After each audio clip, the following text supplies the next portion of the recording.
All right, so Kant's not a consequentialist. The consequences of our actions have no bearing on whether or not the action we took was a moral one or not.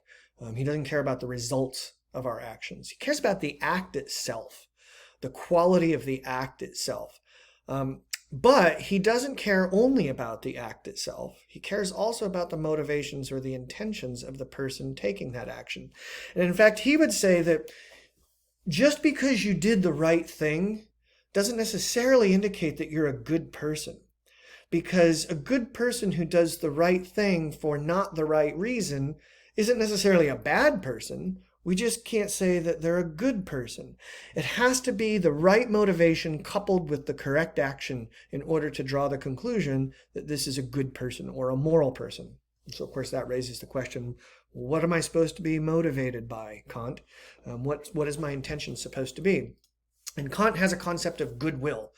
And he doesn't mean that you have an attitude of benevolence towards your neighbor or that you're a nice person, anything along those lines. What he means is this, is that you recognize that moral actions that either satisfy the means ends principle or the categorical imperative, that these are inherently correct actions because of their natures, right? Because of the acts themselves.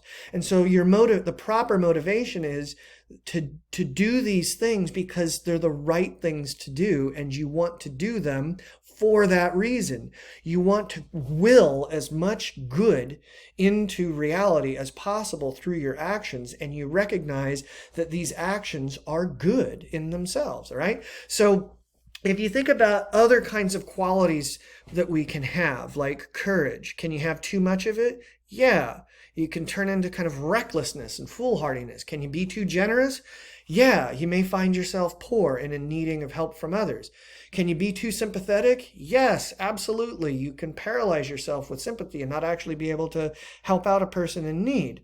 But Kant would say, can there be too much good? And we'd say, well, no.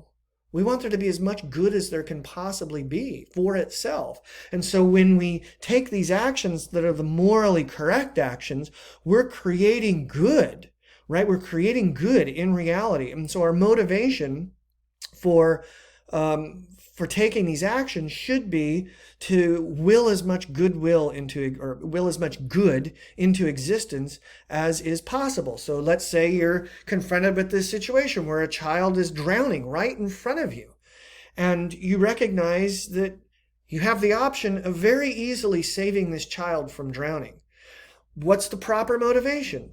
Do you attempt to save the child because the parents are wealthy and you expect a reward? And Kant would say, no.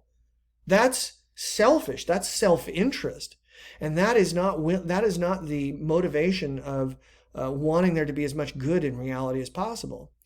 Similarly, if you attempt to save the child because you pity his cries for help and would feel guilty if you didn't at least attempt to help, Kant says, no, I don't want you driven by your emotions of pity or your wanting to avoid feeling guilt. Emotions are not the proper motivation for you taking moral actions.